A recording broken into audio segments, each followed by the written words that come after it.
আসসালামু আলাইকুম।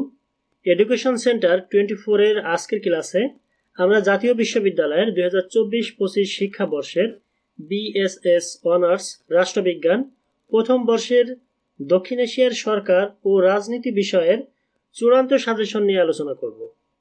গত লেসনে আমি নম্বর বন্টন কাঠামো এবং রাজনৈতিক প্রতিষ্ঠান ও সংগঠন বিষয়ের সাজেশন নিয়ে আলোচনা করেছি। তুমি যদি লেসনটি মিস করে থাকো তাহলে লেসনটি দেখে নিতে পারো। এন্ড স্ক্রিনে এবং আই বাটনে ভিডিওটার লিংক দিয়ে দিব। প্রিয় শিক্ষার্থী বন্ধুরা, তোমাদের সুবিধার্থে আমি সংক্ষেপে আরও একবার স্মরণ করিয়ে দিচ্ছি। 2024-25 শিক্ষাবর্ষের যে নতুন কারিকুলাম রয়েছে সেই কারিকুলাম অনুযায়ী এবার প্রতিটি সাবজেক্টের পরীক্ষা 100 মার্কের মধ্যে অনুষ্ঠিত হবে। আবার এই 100 মার্কের মধ্যে দুইটা ভাগ রয়েছে। একটা হলো লিখিত, এখানে 80 মার্ক, এবং আর একটা হলো ইন কোর্স, এখানে 20 মার্ক।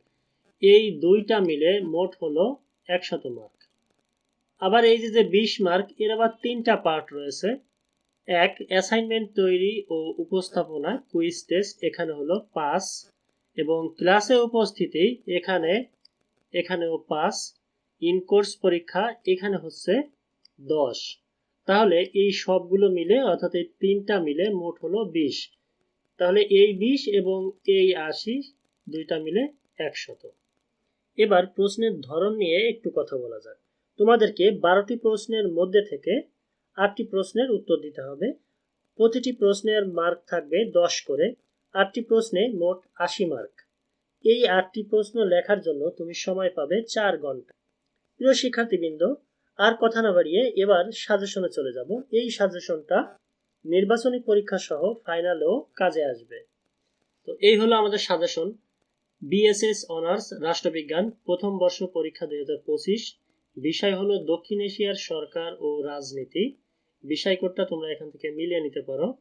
এখন আমরা একটা একটা করে প্রশ্নগুলো পড়ব। 1, দক্ষিণ এশিয়ার ভূ রাজনৈতিক গুরুত্ব আলোচনা করো। 2, ভারতীয় সংবিধানের বৈশিষ্ট্যসমূহ আলোচনা করো।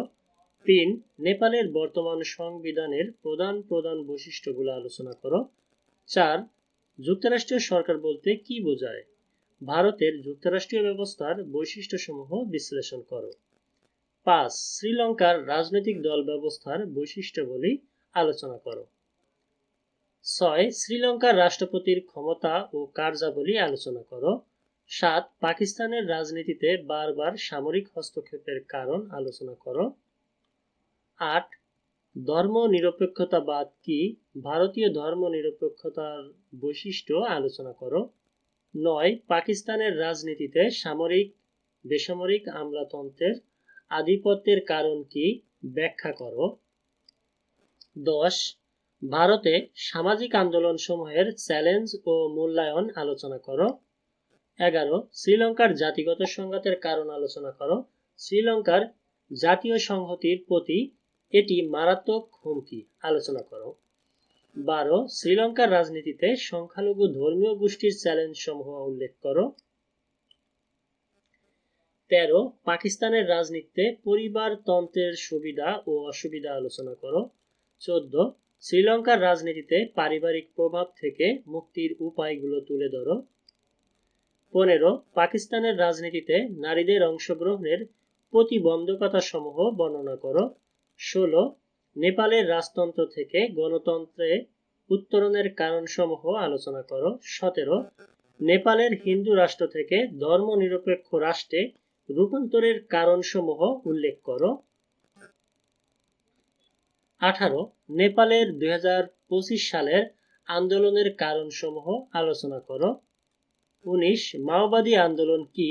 নেপালে মাওবাদী আন্দোলনের কারণ এবং শান্তি প্রক্রিয়া সম্পর্কে আলোচনা করো।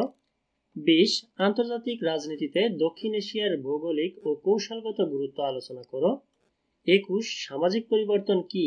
দক্ষিণ এশিয়ায় সামাজিক পরিবর্তনের প্রভাব বর্ণনা করো। 22, দক্ষিণ এশিয়ার রাজনৈতিক ভবিষ্যৎ নির্মাণে তরুণ সমাজের ভূমিকা উল্লেখ করো। প্রিয় শিক্ষার্থীবৃন্দ, বিভিন্ন বিষয়ের ক্লাস, সাজেশন এবং শিক্ষা বিষয়ক জরুরি তথ্য পেতে আমাদের এডুকেশন সেন্টার 24 চ্যানেলটি সাবস্ক্রাইব করে অল নোটিফিকেশন অন করে রাখো। আর ফেসবুক থেকে দেখে থাকলে ফলো করে সংযুক্ত থাকো। আমাদের অনলাইন প্ল্যাটফর্মে সংযুক্ত হতে নিয়মিত আমাদের ওয়েবসাইট www.ec.mbtv24.com এ ভিজিট করো। কথা হবে পরের লেসনে। ভালো থেকো। আসসালামু আলাইকুম।